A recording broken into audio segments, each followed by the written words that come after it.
Just wanted to do a little quick eBay unboxing. I don't remember what is in this. So we're going to find out what I bought when I was, I don't know, probably not drinking. I gave up sugar the other day, which means I haven't had beer in a while. So I can't blame drinking. I'm just gonna blame the, I don't know, the dragon sickness. We'll call it the dragon sickness. Let's see what's in here.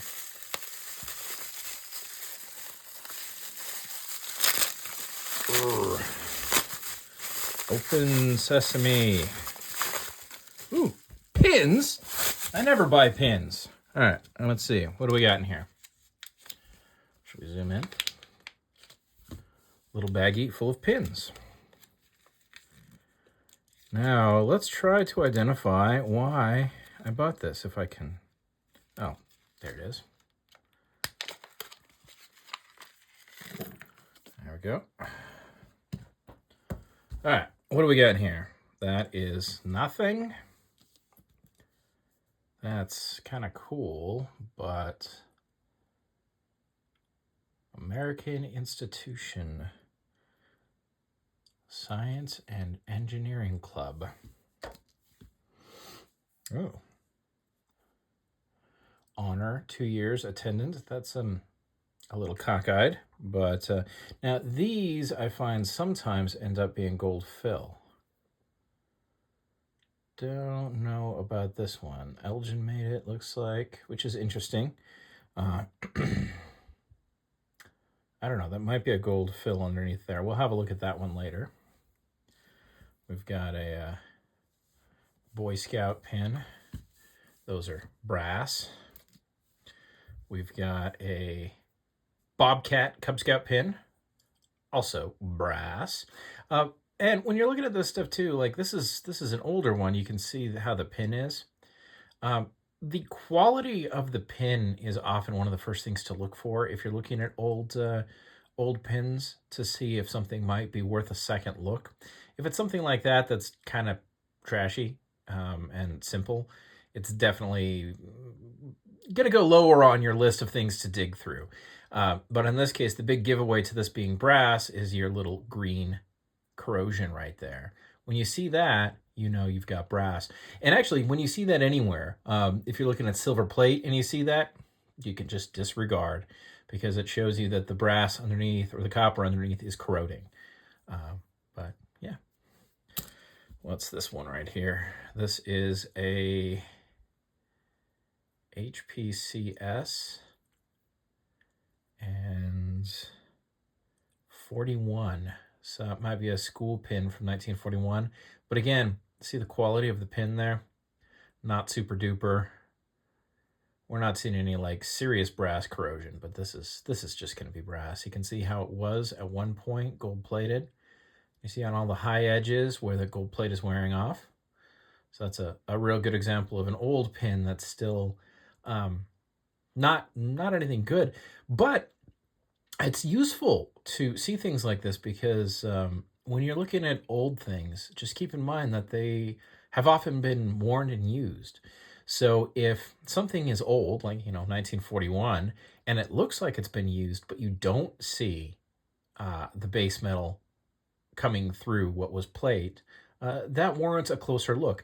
It doesn't always mean it's going to be good, but when you're digging around in a pin bin at a thrift shop or something like that, spotting these things is just a matter of that type of thing, and learning to look for that type of thing.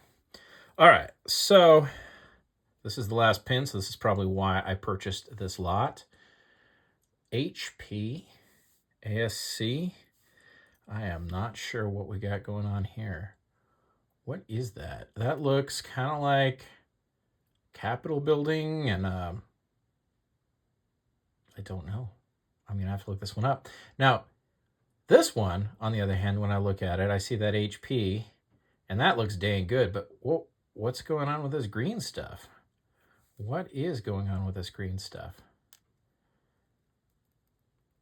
I don't like that green stuff. Let's look at the back.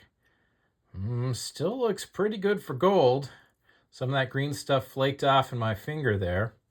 So what this might be is it might just be that this pin was resting with something else, and that's brass corrosion from something else.